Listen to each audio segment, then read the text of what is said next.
Coming out of the office of the Prime Minister, state of emergency declared, and Prime Minister contributes to the national budget debate. I'm Vaughn Davis, and you're watching Jamaica House Weekly.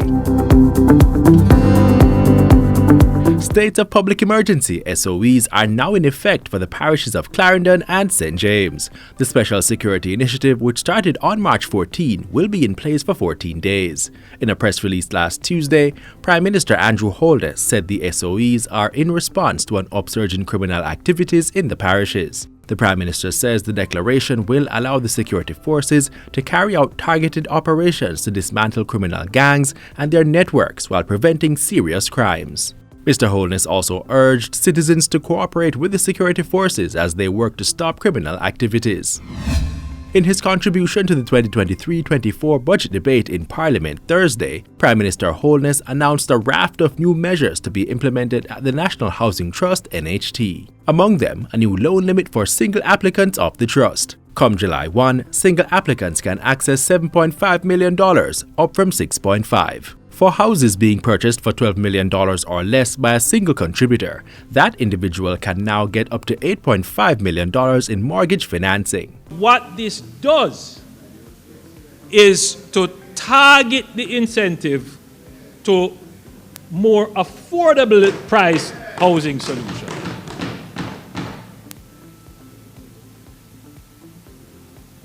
Madam Speaker, this is to incentivize housing developments in the affordable housing for low-income earners section of the market. This will also create more effective demand for housing solutions at the targeted price point. The NHT will continue to provide 100% financing for houses built by the Trust, subject to the availability of funding for such purposes. In addition, two persons applying jointly will be able to access funding of up to $15 million. The previous figure was $13 million.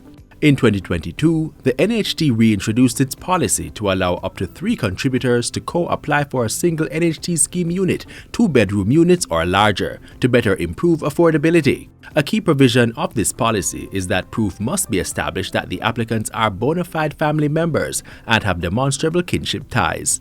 Also, effective July 1, the NHT is to introduce a new interest rate band of 5% for persons earning over $100,000 weekly. Less than 8% of contributors will fall in the new income band. So the higher interest rate will affect a small number of persons. Still in Parliament Thursday, Prime Minister Holness announced a 44% increase in the national minimum wage. Effective June 1 this year, the current pay scale of $9,000 will move to $13,000 per 40-hour work week. Mr. Holness says his administration is fully committed to providing minimum wage earners with a livable income.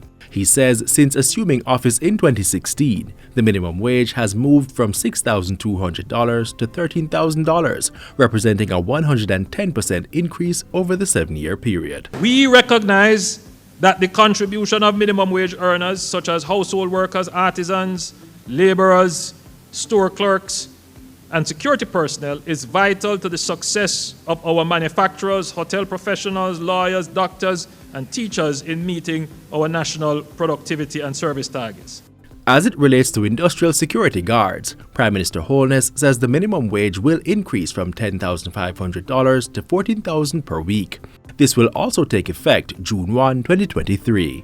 We have engaged employers in the security industry to improve the conditions of work for our security guards, ensuring that the necessary statutory payments are made so that they will qualify for housing and national insurance pension. And finally, come April 1, pensioners will see an increase in the flat rate of their weekly minimum pension. The 74% increase will see a move from $1,700 to $3,000. The pensioner who currently receive $2,550 per week will now receive $3,500 per week, a 37% increase, and those at the top will receive a 24% increase, moving from $3,000 to $4,200 per week. Mr. Holness says the increase is based on the performance of the National Insurance Fund.